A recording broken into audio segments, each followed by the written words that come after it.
I have a clip here about Nico Harrison saving his job. Let's get into the news.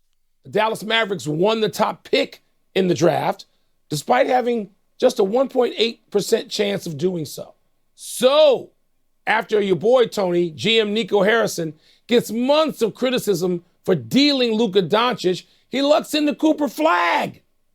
Tony, what does this result mean for the Mavericks and for the entire NBA? Well, the first thing it tells us is that Nico Harrison has saved his job. I don't think he saved his job. His job was never in question or was never in jeopardy. The people upstairs had wanted Luka out of there for the same reasons that J.J. Redick had said about Luka, his conditioning. The people on the Mavericks said that Luka was uncoachable.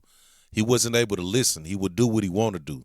He makes what I think is one of the more terrible trades in the history of the NBA a while back, 2-3 months ago, and now he's sitting on a bed of roses. Mike, you and I have talked about this. I am not a conspiracist, but if I were a conspiracist, I would sketch it out pretty much like this. I want to just consult my notes on this. Nico Harrison makes a completely insane trade.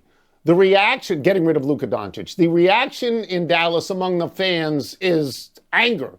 Just terrible anger, an eruption of anger. Yeah.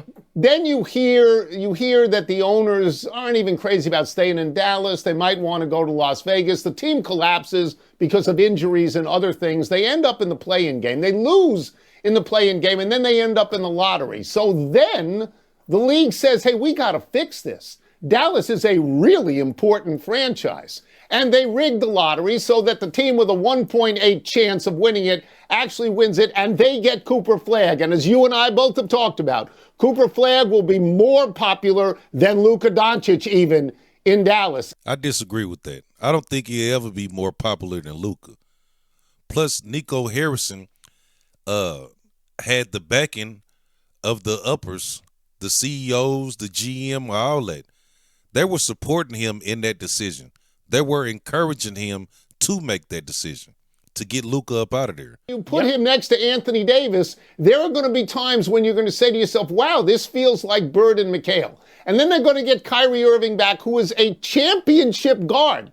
He has a ring as a point guard. So now Dallas is fixed. Dallas is thriving. Nobody's going to talk about Las Vegas. And the only thing that could screw it up is if Nico Harrison trades the number one pick.